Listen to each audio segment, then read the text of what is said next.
Welcome, everybody, to Spirituality Adventures. This is a non-judgmental place to explore spirituality, and we're so glad you're here. This is a viewer and listener-supported podcast, so we greatly appreciate your support. If you're watching on YouTube, be sure and subscribe to my YouTube channel.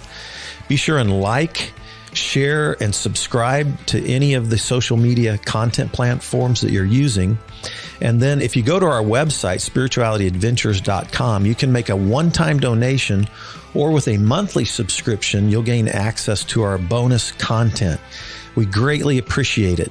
Thank you for tuning in. Welcome, everybody, to Spirituality Adventures. We're so glad you joined us. And today we are so excited to have Andrew Potter with us. Thanks for joining us, Andrew. Yeah, thanks for having me. Andrew is the founder, along with his brother Frank, of RoKC. So for all of you Kansas City people who are listening in, and those who aren't from Kansas City, this is one of Kansas City's premier, if not the premier, right? We'll call it the premier rock climbing. Too kind.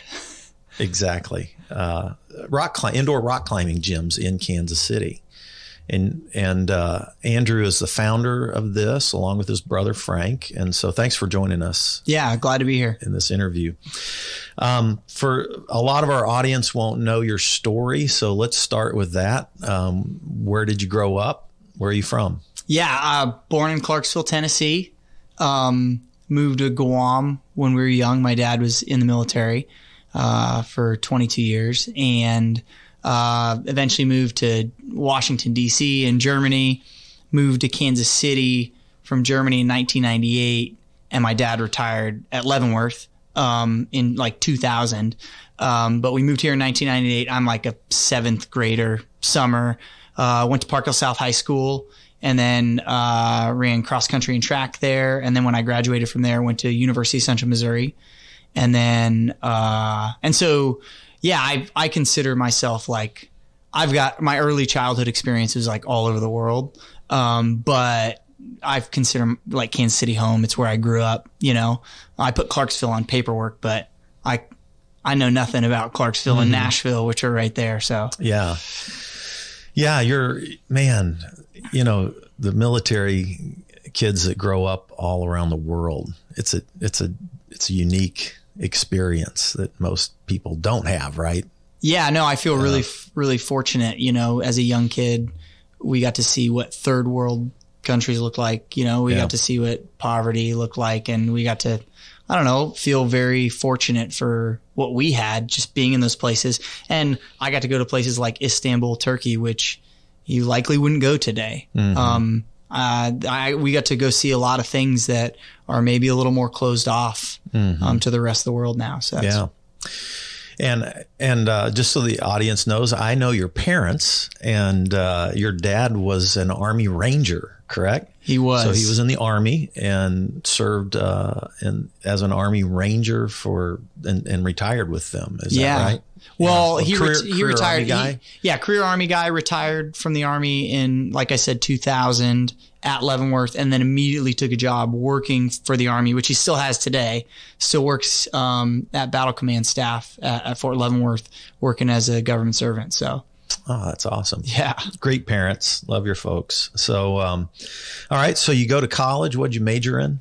I got a degree in criminal justice with a minor in military science. Which is basically like ROTC. You know, you learn essentially like leadership stuff, in military science. So, yeah. And then what did you do after college? Yeah, I commissioned, as a second lieutenant into the Army in 2009, same day I graduated, and then, or the day after or something like that. And then, I moved to Washington first, and I led a camp there for cadets who were wanting to become lieutenants. Talking D.C.? No, Washington State, up in Tacoma, Washington. Okay. Spent a summer there, and then went straight to infantry officer basic in Fort Benning, Georgia, and then went through Ranger School and Airborne School, and then got sent to my unit, which was Fort Bragg, North Carolina, the 82nd Airborne. And then I was a platoon leader there, and then I got put in charge of the Scout Sniper platoon. And then in 2012, we got called up to get deployed, and I went to Afghanistan as a scout sniper platoon leader in 2012. And then I came back and immediately went to selection in November of 2012 to the Ranger Regiment. Went through selection. That was 30 days, got selected as a U.S. Army Ranger, and then went back up to Fort Bragg, North Carolina, packed up my stuff, moved down to the Ranger Regiment, and I was down there for a few months, and then I deployed again to Afghanistan with the Rangers. Did a tour over there, came back. What year was the second that tour? was 13. 13 was my second tour. Then I came back, spent a bunch more time training, doing my job and whatnot, and then got deployed again in 2014 for my last tour in Afghanistan, and I was in Kabul for that deployment, and then came back in late 2014 and kind of started the next journey. Wow. Yeah. So, man, when I was trying to get you to come and speak about, founding RoKC, I wasn't even thinking. I mean, obviously I knew you were an Army Ranger. Yeah. And I knew you'd been to Afghanistan I thought it was 2 tours, but it's 3 tours. But no way did I was trying to get you to come before all this mess going on in Afghanistan right now. And we'll release this a few weeks from now, but for everybody that's listening, today is August 17th. And we literally just not too many days ago started, this whole mess that's going on in Afghanistan right now. So one thing before I jump on that point, because I do want to take a minute and talk about your experience in Afghanistan and kind of what your perspective is right now, just as one of our people that served our country in Afghanistan. But one thing I want to hit on is that your dad was an Army Ranger. Mm-hmm. You're an Army Ranger. How many times does that happen generationally? I'm just curious. Is that common or unusual? I don't know. I would think it was unusual, but I don't know. I'd say it's maybe unusual. My dad, he didn't serve in the Ranger Regiment. He went to Ranger school, same school I went to. So I would say it's uncommon to have 2 people who went through Ranger school, father, son. It's not like super common. It'd be even more uncommon if you had a father who was in the Ranger Regiment and then a son who also made it into the Ranger Regiment. And so, but for my dad and I both to have gone to Ranger school, both been infantry officers, both been through the same airborne schools and all this stuff. Yeah, it's pretty rare. Mm-hmm. And when you say Ranger Regiment, I mean, you're talking about an elite group of people, right? Yeah. I mean, this is like Navy SEAL, Ranger Regiment. I mean, these are the it's special of the special kind of stuff. It's considered a tier 2 unit, which would be like your non-SEAL Team 6 SEAL teams and the Rangers. And then I believe Special Forces like Green Berets are in there as well, but they're their own unit as well. And each just has, essentially a different mission set. Mm-hmm. So, we were considered a strike force, and we work in company size elements, which are, platoon to company size elements, which are like 30 to 100 soldiers, whereas like SEALs and Special Forces, they're working on smaller teams typically. Okay. So on your 3 tours to Afghanistan, each tour you were there for what? 6 to 9 months. 6 to 9 months. Especially in the special operations, tours can typically be quite a bit shorter. So, okay. And when you landed there, what was your objective? What was your mission when you were on the ground in Afghanistan? So when I went as a scout sniper platoon, each deployment for me was quite different. Okay. Scout sniper platoon leader, I would say our mission was movement to contact. Like, there was a dangerous area in Ghazni, called Andar. There was a village there called Bashi that no one had been into for 2 years. And, it was basically there were arms coming in and out of there from Pakistan, and no one could stop it because there was no stronghold. The Afghan National Army didn't have like any presence in that village. They couldn't get a foothold in that village to secure it. And actually, that's probably one of my most proudest moments in the Army was, no one had been there in 2 years. When people had gone there, they'd gotten pretty beat up. The day we landed, there was another officer doing the same job as me who lost both his legs, stepping on a pressure plate IED, like walking into, one of those villages. And so for us, it was like scary to go in, but like we're there, we wanted to do our job. We wanted to go do it. And what I didn't realize was when we as a company went in on this big joint operation and secured this village and got rid of the Taliban and allowed the ANA to come back in and do their job, it was the next day all these kids were going by our trucks because we had secured the village, and they had like Hello Kitty backpacks on and all this stuff. And it was the first day those kids had gone to school in 2 years. Like those kids were probably learning in the madrasa, which is essentially the school that the Taliban teaches young kids to be soldiers. It teaches their, more extreme beliefs of, and so to see those kids go to school for the first time, it was kind of like, man, I could maybe not agree with a lot of parts of the war. I can maybe not agree with a lot of things that are happening, but like I can agree with that. Yeah. Like we just helped a lot of families. We helped a lot of kids in this village. And that's actually what terrifies me about what's happening right now. Yeah. It's because I know what those villages look like with the Taliban.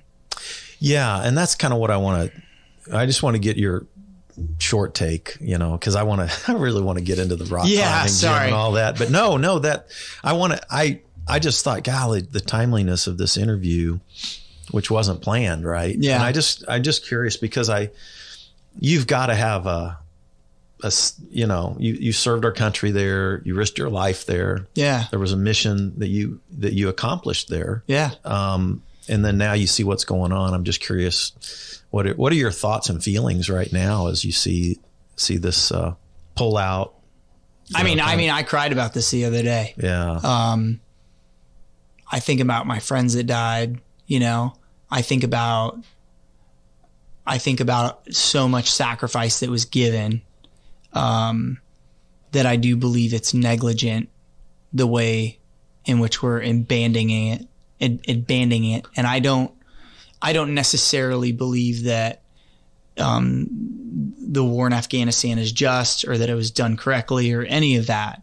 But I do think there's a right way to walk away from it. And this is not the right way.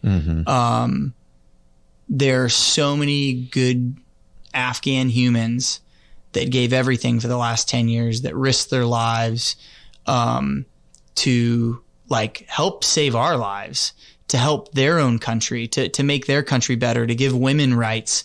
There was so much that was done by those people, and those people will all get murdered. Yeah. And that's the reality. Yeah. They will be hunted. And I believe we have a duty, try to get them out, to try and help those people. Like, I don't want to see the interpreter that saved my life, get killed in his home because we said, see ya, whether we should have been there in the first place or not is not what it's about. And I just think it's been poorly executed, the way we're just leaving them high and dry. Yeah. It's such a, you think about the people that put their lives on the line that will get murdered for it. Yeah. Right. Oh yeah. And then you got this other dynamic going on where the president just bails just as soon as, you're just like, how much money has that guy stacked away? That's how my brain thinks. Like, how much money has the president of Afghanistan stashed away in offshore accounts?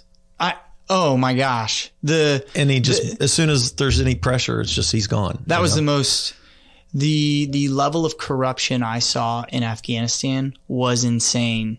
Most of these many high-end politicians had second homes in Dubai, like these guys would happily leave their families and say, see ya, I'm going to my new life in Dubai, and they could make it happen. Cause we're talking we're talking most Afghans live off of $400 a year. And these dudes are stacking away millions and millions. Unbelievable amounts of money, right? Yeah. Yeah. And it's like the little person in Afghanistan that's going to get crushed because that the big politician or whoever, he's got the money to pay people off. You know, it's really, really sad. The people that are going to suffer the most. Yeah. It's the people that deserve it the least. Yeah, exactly. Yeah. Such a heartache. Oh my gosh.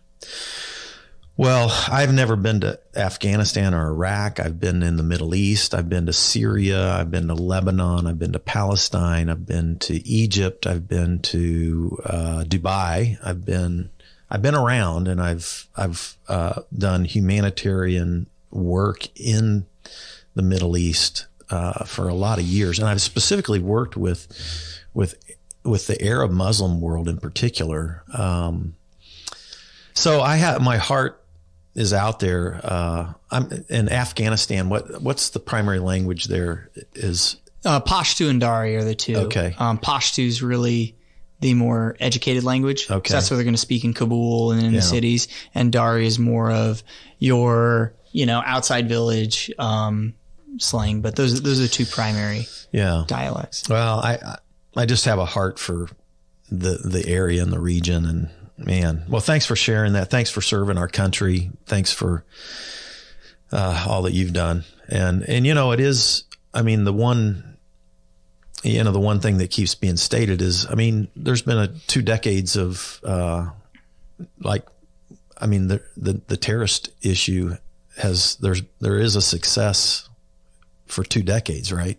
Yeah. That are. That's what I said to my wife the other day. Yeah. What's going to happen? What's going to happen in the next 5 years when the Taliban is no longer fighting for real estate, and now they can put all their time and money into bringing the fight back to us? I don't know. Nobody knows, right? But I'm not excited about finding out. Yeah. All right. Well, that was an aside that it didn't even hit me until you arrived. God, we've got to talk about that with everything going on and all that. So just thank you so much for your service, your heart. Appreciate it. Thank you. And at the end of the interview, let's help me remember I want to talk about some of the work that you're doing with soldiers, with suicide prevention, with just some of your humanitarian work in the city and with people that have served our country as well. Let's get that in at the end. Perfect. So let's switch now. And you left the military and kind of found a love. Let's talk about 2 loves in your life. Your wife, where did you meet her? And rock climbing. How did you start rock climbing? My wife was looking for a job in pharmaceutical sales, and my brother was a pharmaceutical sales recruiter, and he was essentially headhunting her, helping her find a job.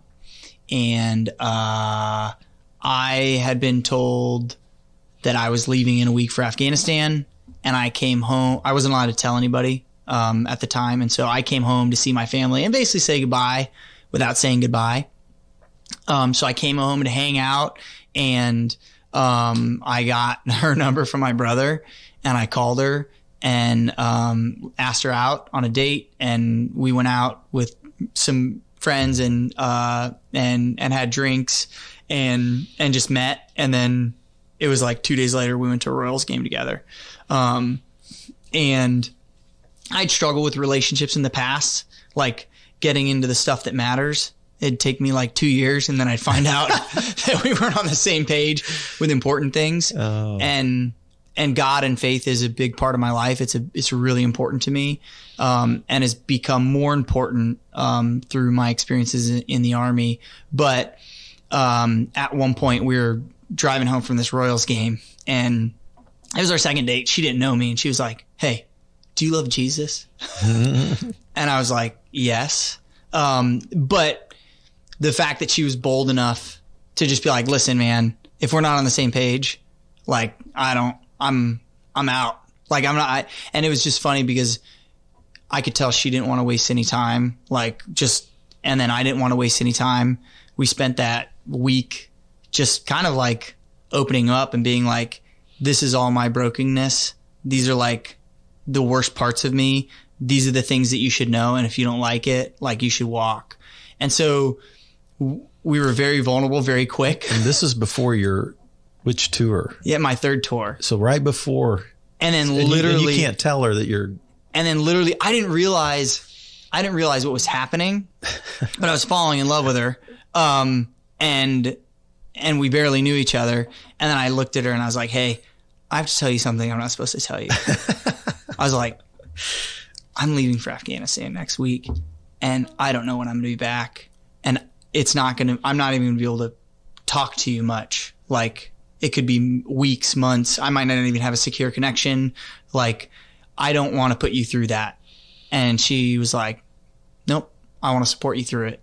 So I spent the next, 8 or 9 months in Afghanistan and we just wrote letters and I was able to get on a secure phone call with her every once in a while. But what was really cool about it was impossible for us to have any like physical relationship.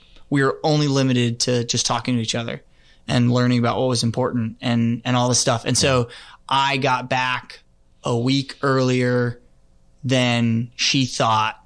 And she had done some like modeling in the past and some friend had asked her to model for some like thing. So she got all dressed up and did all her makeup and stuff. And then, like walked into this barn for the shoot and I was there in uniform. Oh, wow. Had come back from Afghanistan. She didn't know I was home. Oh. Proposed. Do you have that on video? We might have video. We definitely have photos. We definitely have a bunch of photos and stuff. We had a photographer there, but surprised her, proposed. We were engaged for maybe 6 or more months and then got married. And then what year was your marriage? 16. Okay. No, yes. I don't know. She's probably going to listen to this and hit me. And I'll deserve it. But, no, it was 15. Okay. So I got out of the Army in like February of 15 and then we got married. And then, like that first year we spent literally me just trying to find money to build this business. And I needed money to close an SBA loan. And so like we traveled the country in my 1988 Land Cruiser, living on the rooftop tent, while I like made phone calls and tried to meet people to one, learn how to open a rock climbing gym, but two, find the money to pay the down payment on the loan. And not to take credit away from my brother because he did a lot of work as well while I was overseas and whatnot, like learning what the business operations and finances and that kind of stuff look like for opening gyms. So he did a lot of that work too. Mm-hmm. But that's what me and my wife were doing that first year of marriage.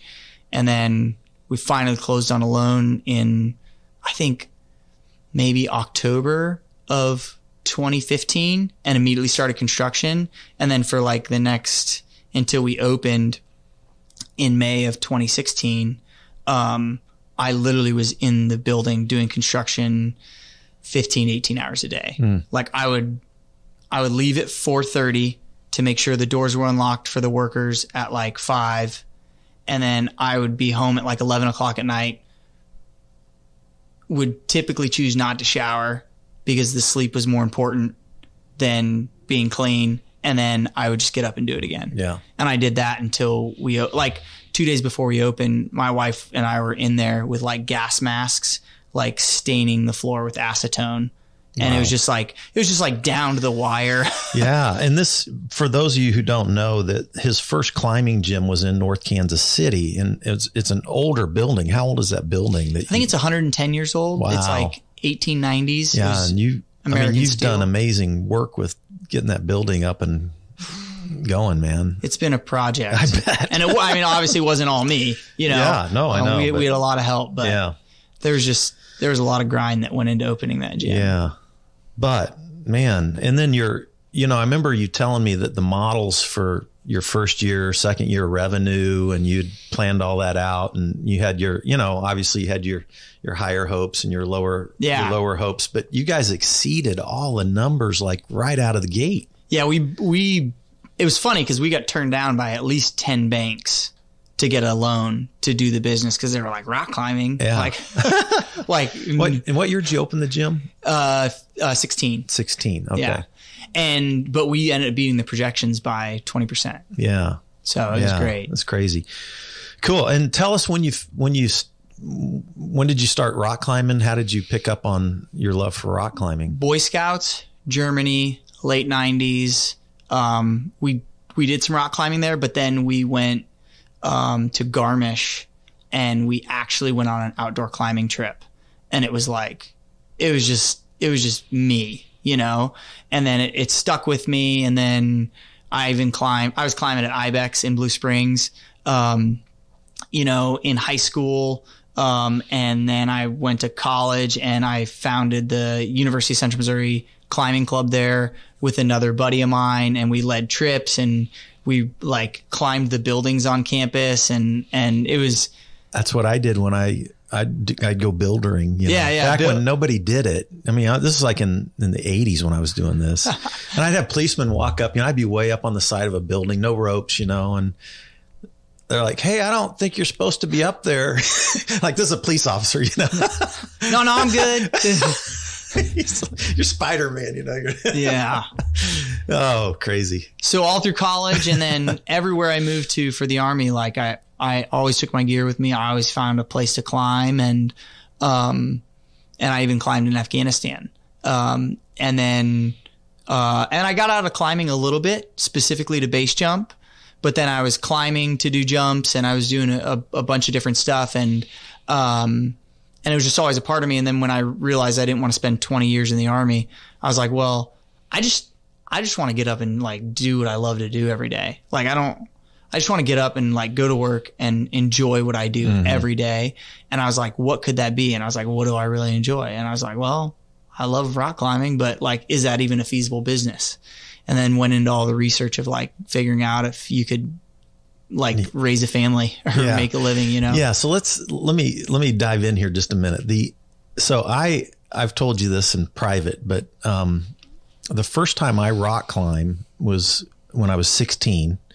So it'd been in 1977 at Cliff Drive, right? Oh, stop. Yeah, right. 1977. Amazing. And there was one place in Kansas City on Broadway and about Broadway and 39th called Backwoods. Yep. That was the only spot that you could buy actually rock climbing gear. That's where I bought my first rope, my first, you know, and I got hooked on it. And then when I went to college, I didn't climb much. I was so busy working, all this kind of stuff. But then when I went to seminary, I was in Fort Worth, Texas. I picked it back up again and just went crazy with it for almost 2 decades, right? Until my elbow tendons just started blowing out and it just got to where I'd lay off for 2-3 months and, you know, one climb back and they were hurting again, you know, that kind of thing. So I still climb, but I don't train anymore. And I just do trips with friends every now and then and do the cleaning, you know, but but I remember when I first started climbing, there were no rock climbing gyms. People hadn't even started those, right? Yeah. 87 was the first gym in Seattle, that's Washington. what I was wondering. When was that? I was going to ask you that. Vertical World in Seattle, 1987 Washington. in Seattle, Washington, because I didn't know the answer to that. Rich Johnson's actually my mentor. Is he the one that opened that gym? He's the one that opened that gym. Interesting. He founded the industry for the United States. Interesting. Yeah. So I remember buying a couple of books on how to tie knots, like by Royal Robbins. I mean, these are like little picture books. This is how, I mean, we're talking late 70s. Yeah. There's no internet. You only learned to climb by another climber. Yeah. You had to meet another climber just to learn the game and learn the skills. Even in the early 2000s, it was still a bit like that. Like you can go to YouTube now and learn everything you want to learn, and you can go to a climbing gym and get lessons. And I mean, you guys are teaching people how to belay and this and that and the other right off the bat. And, you know, I remember going into the first climbing gym and they're like going, you got to take a lesson to belay. Yeah. And I'm like, really? Okay. Yeah. I've done that before. you can't actually tie him with a bowline, sir. Like, at any rate, it was funny, but, So I picked up this craft, and then so when I was living in Fort Worth, we would go down to Enchanted Rock in Austin. It's 3 or 4 hours up to Wichita Mountains in Oklahoma, and you had the Wichita Mountains and the Quartz Mountain, beautiful pink granite. Yep. Big 200-foot slabs that you could climb in there. Still just as terrifying. I did stuff like I did 200-foot walls there free solo. Oh yeah. I mean, hard. It was crazy. And the people that I would meet. So here I was, the seminary student, right? Studying theology. And then the people I was climbing with were not seminary students, right? Yeah. I'm climbing with some of the most free-spirited people that I'd ever met in my life, people whose spirituality was all over the map. I don't think I ever met one person that would have said they were a Christian or a Jesus follower in my first 20 years of climbing with people, right? It was super eclectic, super fun. We always got into spiritual conversations, always went all over the map. And so now that I do spirituality adventures, honestly, I talk with people of all different types of spirituality, and it reminds me of how I had these conversations, camping out and rock climbing stuff, and dirt bagging it and all that kind of stuff. I loved about the community, and me being a pretty strong Christian, was even if people didn't label themselves as something or another, they were all such good humans. Mm-hmm. Whether they believe the same thing I did or not, you could show up somewhere and be like, oh my gosh, I forgot my sleeping bag, and somebody would be like, oh, you can use mine. Why don't you use mine? And I'm like, I'm not going to take your sleeping bag. That's the only sleeping bag you have. And they're like, oh, I'm fine. I got another blanket or something. You can have mine. And you're like, what? Or, oh, you forgot your food or your burner. And people were and that's what drew me to the community, was there was no judgment, no criticism. Yeah. There was positive regard for everybody, and it didn't matter who you were, where you were from, or care for the planet. Yeah. Oh, yeah. Big environmentalists. Absolutely. Right? We all wanted to take care of the rock, and, all the debates about whether you use chalk or not, and this and that and the other. But it all came from a good heart, to protect the environment, and it was something I always really loved and appreciated about the community. Yeah. Me too. And I still love it. Yeah. It still has a edge to it, I would say, that's a little bit countercultural, don't you think? Oh, 100%. Even with the popularity of the rock climbing walls all over the the rock climbing gyms all over the United States, it still has a bit of that edge to it that I like. Oh yeah. And you've still got plenty of salty climbers out there that, we're going to do it a specific way. It's kind of like any community. The difference is now the community is becoming a little broader. There's some more, I guess, mainstreamness, to the community, but yeah, you've still got crags out there or climbing areas that are the secret, club climbing area that people don't really know about, but people who are in the know about. But it's that, that's where I always tried to find out. Everywhere I went, there were, your people don't, a lot of people are listening aren't climbers. Okay. So, so if anybody's ever watched a surf movie, and where you have local surfers that kind of control that surf area. Yeah. Oh yeah. So climbing community is like that all over the United States. Every local climbing place typically has a group of local climbers that govern the rules of that place, right? And how now we have coalitions that do it, the Arkansas Climbing Coalition or whatever. So I was way before that. Yeah. So but you still have things. I always try to find those local guys, and then back in the 80s, 90s, they were, oh yeah, come climbing with me, you just hook up, okay, and then they'd show you their place and their scene they're real proud of, and they teach you the rules, and that's how and there's definitely still a lot of that goes on, where there's places that I probably don't know about and don't get invited to, that some of the most hardcore climbers are keeping to themselves, and you got to be in that club. Yeah. Well, it's interesting. Yeah. Yeah. So before, one other question I got on climbing. So if people want to learn about climbing, so what are your top 3 climbing movies of all time? I'm going to see if they're the same as mine. I mean, Free Soul is really good with Alex Honnold. It's really That's great. in my top 3. Yeah. Valley Uprising. That's in my top 3. I consider it a climbing movie, for sure. Oh, it's so fun. It's really fun. It's different. It shows you more of the culture and the quirkiness of it. And the history. Right? Yeah. You know, it talks about a lot of the history. Of Yosemite Valley, for those who are listening. Yeah, Free really Solo. cool. Yeah.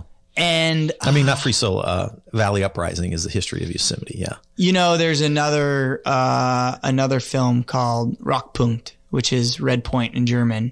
It's Alexander Magos's I little haven't documentary. seen that one. And is it English or German? He's German. I'm pretty sure he speaks English throughout most of it. There's probably some German in it. But it's a newer film as well. It is good. It is good. My third, and it's not really, it's more mixed and high alpine, is Meru. Meru's great. Yeah. Jimmy Chin and Alex or Conrad Anker. And what's the other guy's name?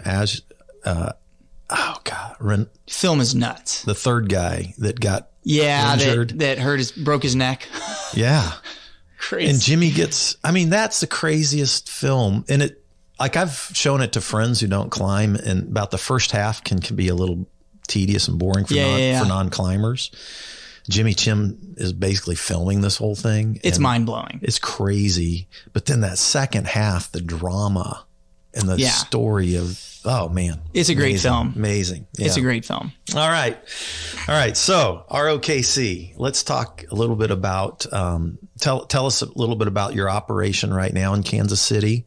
Because you've got 3 gyms now, plus I think there's other components to what you're doing now as well. You've partnered, I think, with a clothing store, and is that true? Yeah, that's down in Olathe. Give people kind of an overview of what you're doing now with RoKC, how it's developed over the last 5 years. Yeah, so the first location is in North Kansas City. We have a small fitness area in there, but we teach fitness and yoga classes every week. We have a yoga studio as well. We run birthday parties there.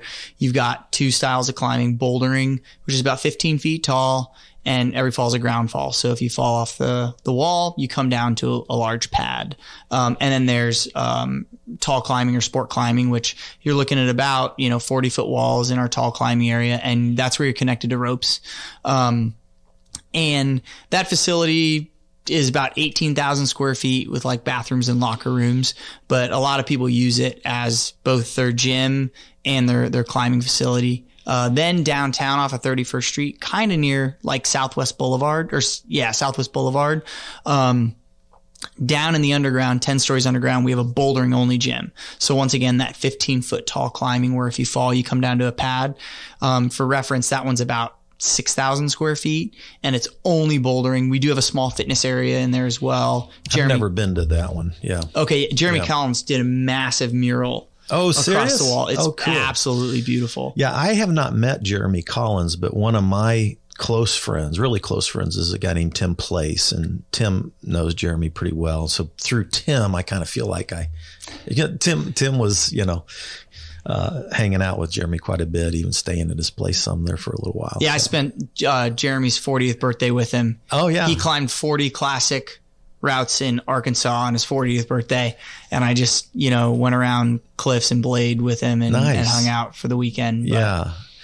Yeah, for those who don't know Jeremy Collins, you can check him out on Instagram, and he's got his company Meridian Line as well. Okay. Which is they put artwork on shirts and prints and a lot of different stuff, but it's pretty cool. That was incredible. He's known for his murals, right? Yeah, absolutely. Yeah, so the murals he did one are incredible. For you. Awesome. Yeah.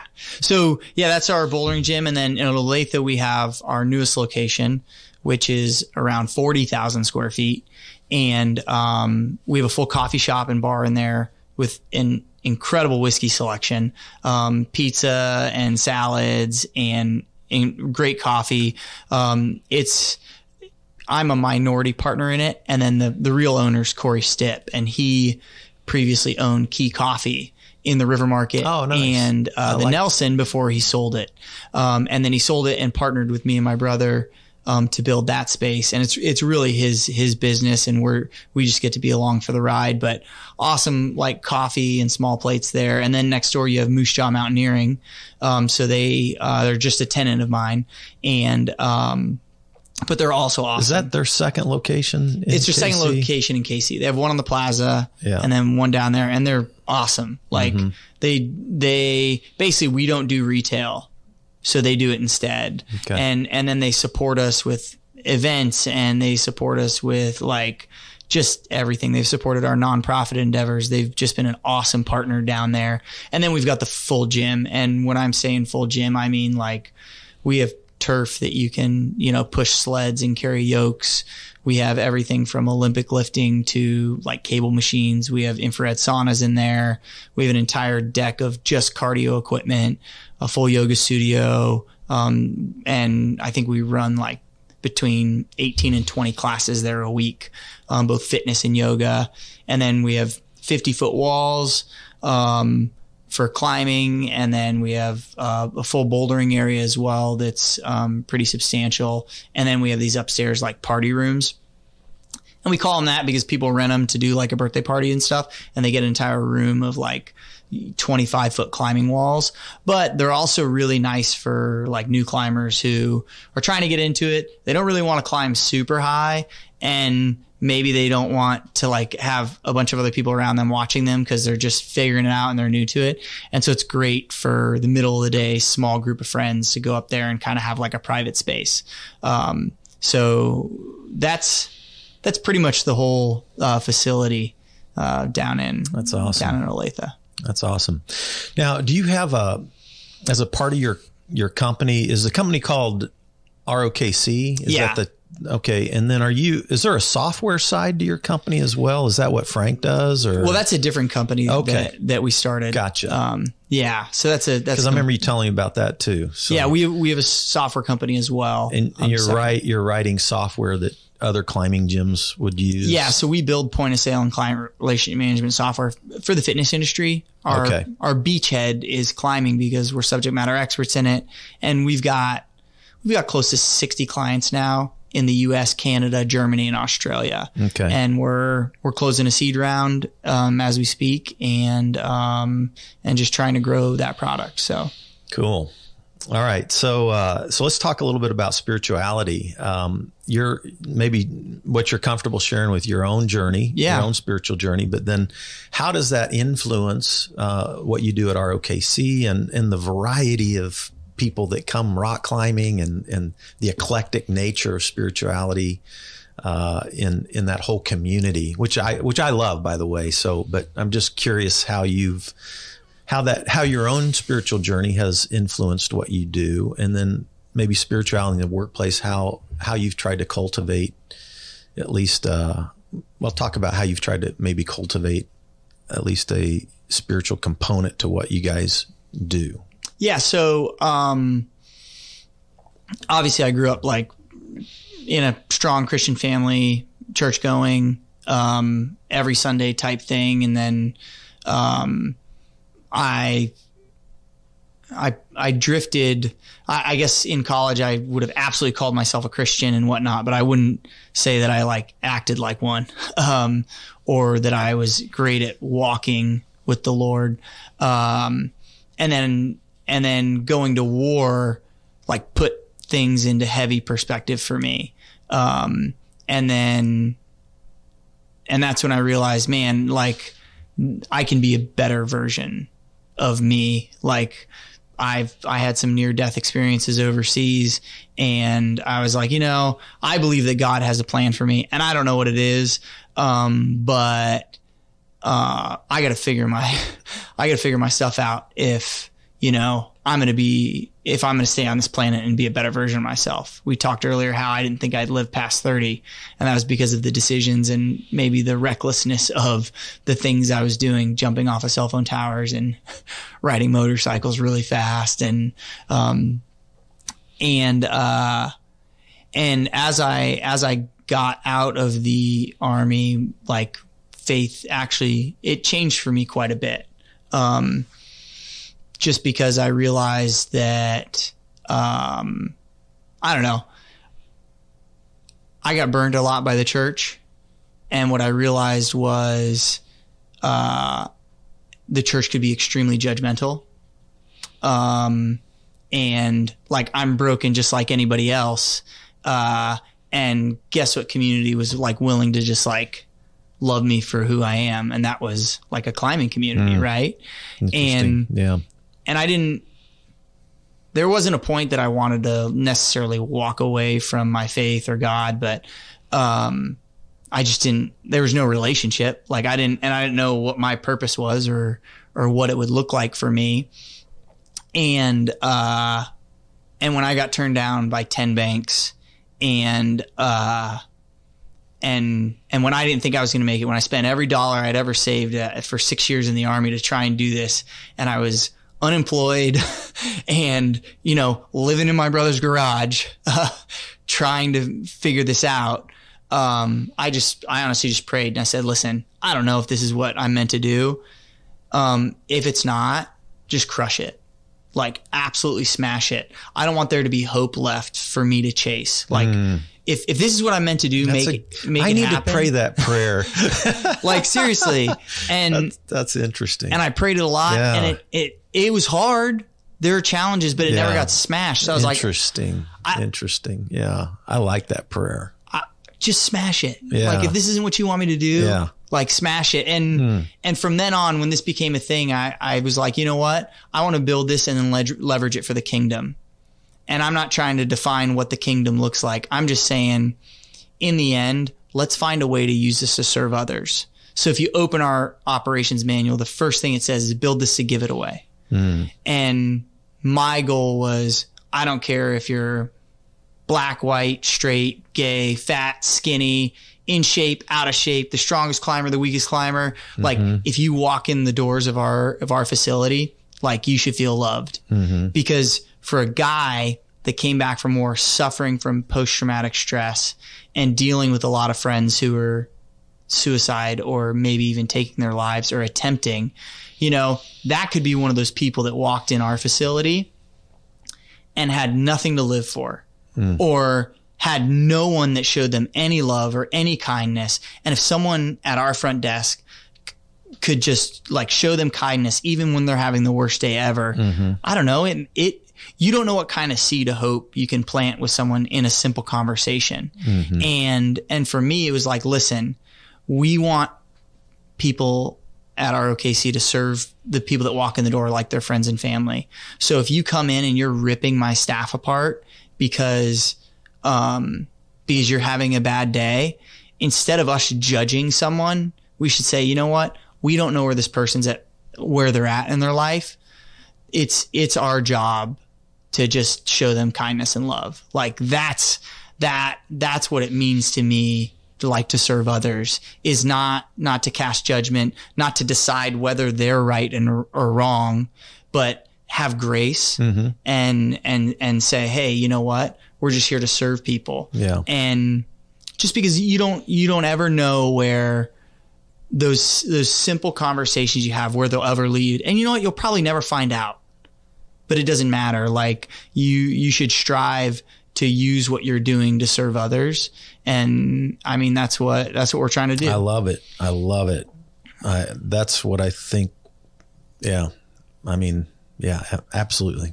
And I mean, it's funny because like my general manager, she was a like absolute atheist and an awesome human. And it like, none of that mattered to me. What mattered to me was how you served people. Right. And what I found is like, for me, being a Christian wasn't about making it to church on time every Sunday. It was about like walking the walk and what your witness looks like. And it's about like, it's not necessarily about doing all the perfect good deeds.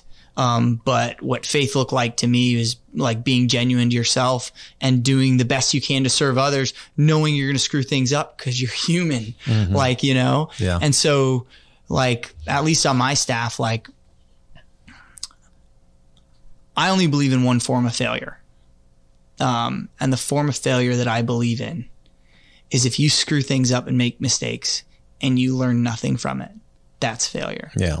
Anything else, that's life. Right. And it sucks if it happens later in life, or it sucks when it happens when you're young or whatever. But if you're growing and learning, then you're becoming a better person. You're becoming a better human. We have a short but kind of a long life on this planet.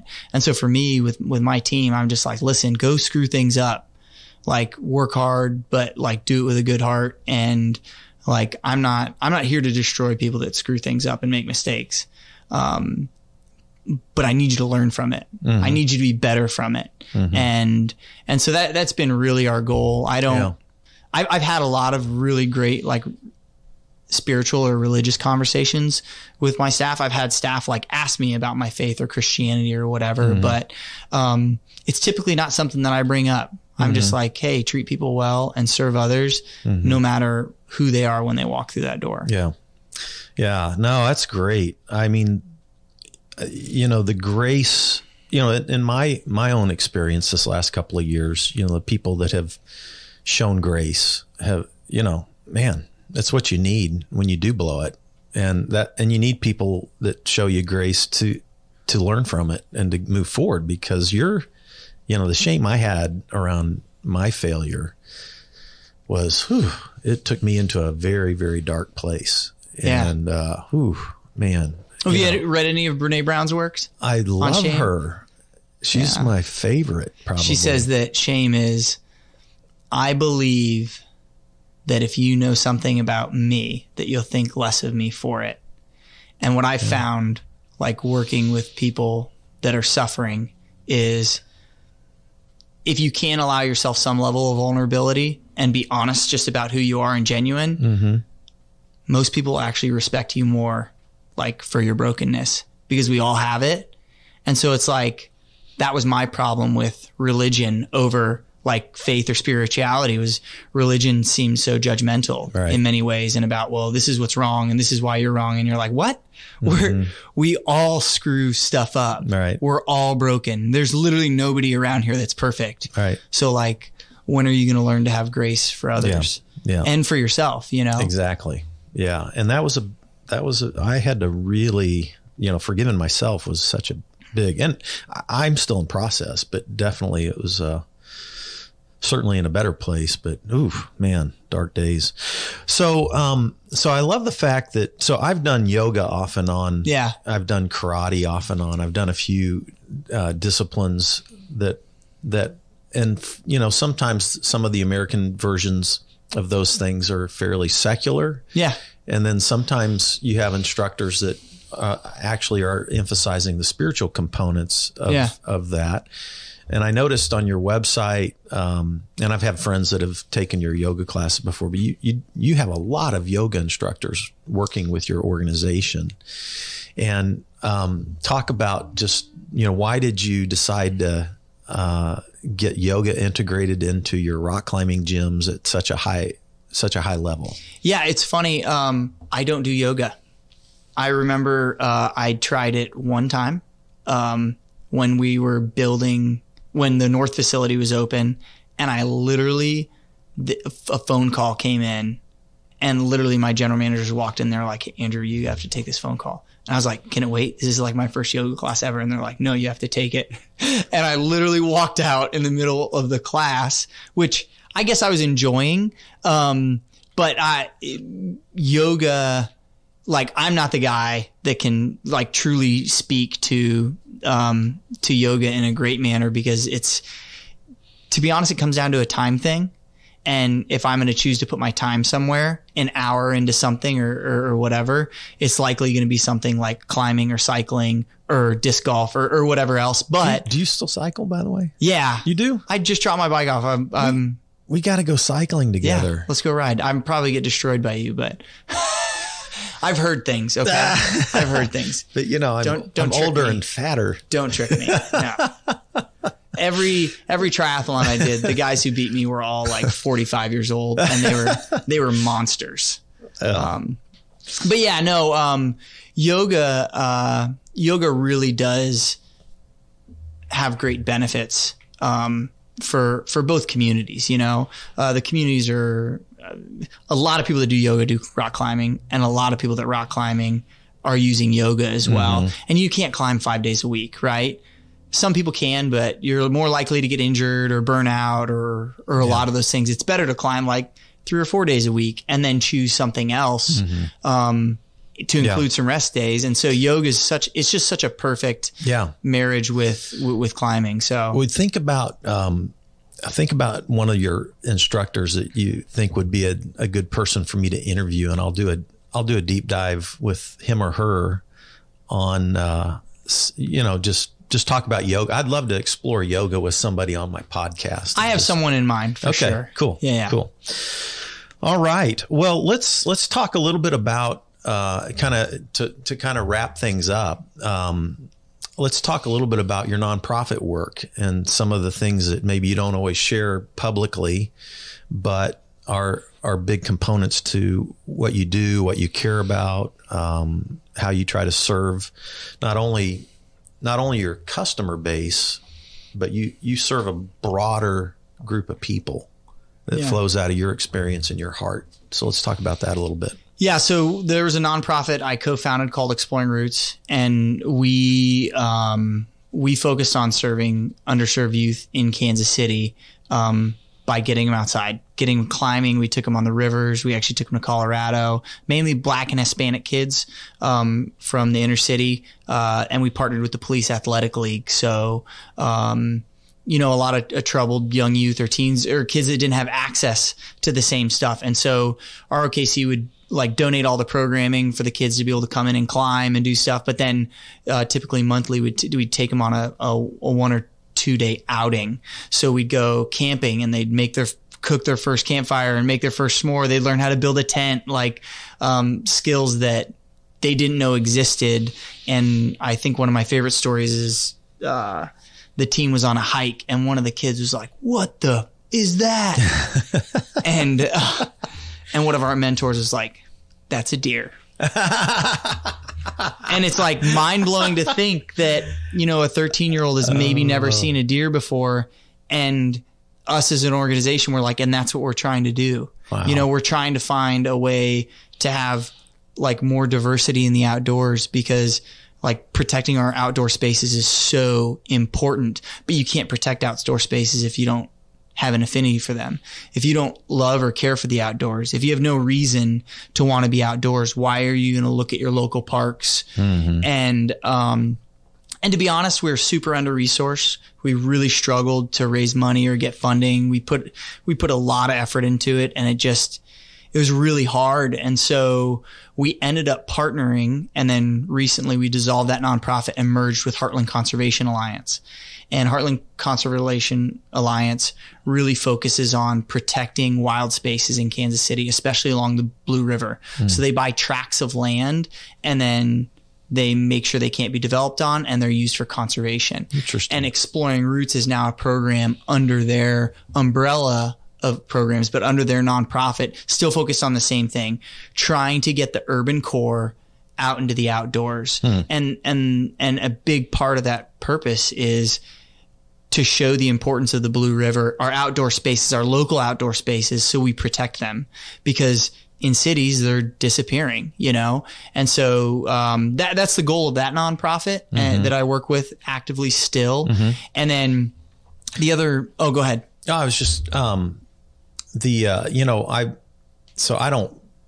I should work on trails, because I ride dirt trails a lot around here. Urban Trail Company? Is that what you're going to bring up? Yeah. So I have a lot of friends that, like Ben Bolin. I don't know if you know Ben or not, but he's been president of that group before. HCA has worked quite a bit with Urban Trail Co. Yeah, I was curious because a lot of my mountain biking buddies, you always have a trail crew over all the different trails around here in Kansas City, and it's a hidden secret, but people don't realize that I did an outdoor interview over at Wyandotte County Lake at the dirt trails over there with one of the guys that works on the trails. And, but there's a few hundred miles of maintained dirt trails in Kansas City. You can hike them, you can mountain bike them. There's huge trail systems that they maintain in Swope Park. Yep. And you've got the bouldering there, yep. in Swope Park. If We've literally been doing a summer adventure series with Heartland Conservation Alliance. Yeah. And we did it at Swope, at Blue Valley Park, and taking people to parks and trails that they'd never seen before. Yeah. And then you go and you hike this area and you grab essentially like a keychain, Heartland Conservation Alliance keychain for the Exploring Roots Challenge. Yeah. And then you can win prizes from, like Moose Jaw. What's the supply line for the kids that come in to the program that you're doing? So originally it was the Police Athletic League. Okay. So we partnered directly with them. Okay. And now there's still a partnership there with them as we explore new programs. Obviously, COVID made things dynamically more challenging in the last year to do, certain in-person programs. And it's why we did the adventure series, because you can kind of go do it on your own and explore a park. But the HCA has its own outreach channels as well. Okay. I'm just curious. I attend the largest African-American church in Kansas City, Missouri. Oh, cool. That's where I've been going for, the last couple of years. Awesome. And I'm good friends with the senior pastor there. And so I'm just curious because their youth pastor just passed away from COVID just a few months ago, which was just where he was like, 40, Michael Griswold, we call him Grizzy. So that was a really heartbreaking thing. But some of the African American churches might be fun connection points too. I was just my brain was absolutely. I mean a big push for us is to get more diversity in the outdoors. Yeah, it's I like that. So I love that. Okay, so then tell me about your other nonprofit. So myself and a buddy, Adam Majors, an Iraq war vet, went through a program in California called Save a Warrior. And we essentially brought a similar version of that program back here. And it's called The Battle Within now. And it focuses on serving veterans, first responders, police officers, et cetera, that are suffering from post-traumatic stress. And it's really like a 5 to 7 day holistic program, where they go through, like they come to the program, no cell phones. Maybe in the evenings they get it, but really they're pulled away into programming that, goes through yoga and meditation, but it also, really educates people on what's happening with the brain when you suffer from post-traumatic stress, just because it's really hard to heal if you don't know why you're broken. Mm-hmm. And so it's really focusing on like digging deep and really looking into the soul, really looking into the hero's journey, and then taking a hero's journey of your own. And a lot of when you say hero's journey, you're talking about like the mythical hero's journey. Joseph Campbell. Yeah, right. 100%. Yeah. 100%. If you look at the hero's journey and you look at Joseph Campbell's teachings, we do go through a lot about that, because cool stuff. Myth does a great job of illustrating like what pain looks like, what it looks like, what the difference between empathy and compassion look like, what healing looks like. And so we do use a lot of myth, to go through, like what's happening to you when you suffer from post-traumatic stress. What happens to your amygdala and your prefrontal cortex, what happens to your limbic system and your anterior cingulate, and what are the things that actually engage those parts of the brain. It's good stuff. So have you run across any, like brain science people that you really like, that you read or anything, like neuroscience of the brain? I'm just curious. I've read a lot. I've done a lot of research. There's a guy named David Eagleman that I really like. I don't know if you've heard of him. I'm familiar with him. He's done Incognito. He just did a second book, Live Wired. Cool. Anyway. I'm familiar with the name, but a lot of the research that was done over the last 4 or 5 years, there's so many people that have started to do more work and published articles and looked at the science of what happens. When it's trauma and how it stores in the oldest part of your brain and all that. Brene Brown's a great example of someone we use to teach. She's amazing. I mean, when you talk about kind of what happens to a soldier. You know, Brene Brown found in her study that you can't selectively numb emotions. So if you numb the ability to cry, well, you numb the ability to feel happy. If you numb the ability to be angry, you numb the ability to feel compassion or empathy. Well, how can you be a father or a husband or anything if you shut everything off? Right.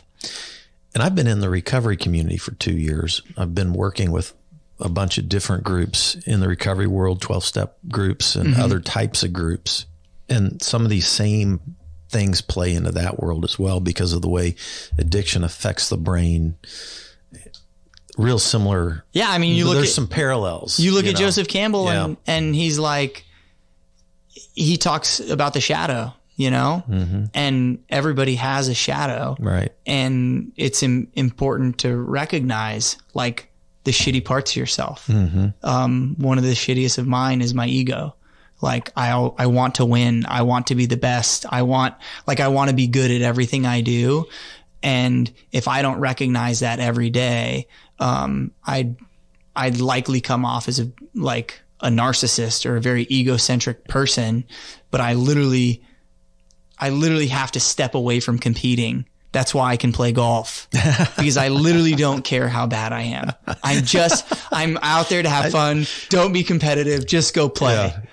Oh, unless it's my brother. I didn't do very good at that. Yeah. And then I get very upset at golf because my brother just like, golf. Yeah. I quit it because I just couldn't handle I'd get too mad at myself. But anyway, all right, man. Well, tell us a couple of websites for the stuff that you're like for the two nonprofits. What are they? Heartland Conservation Alliance.com. I think it's .org. Okay. And then I know the Battle Within .org. .org. Okay. But if you type in Heartland Conservation Alliance, you're going to find it. Okay. And then climbkc.com, CLIMBKC.com is for all the facilities, and then all 3 facilities are on there. So, all right. Yeah.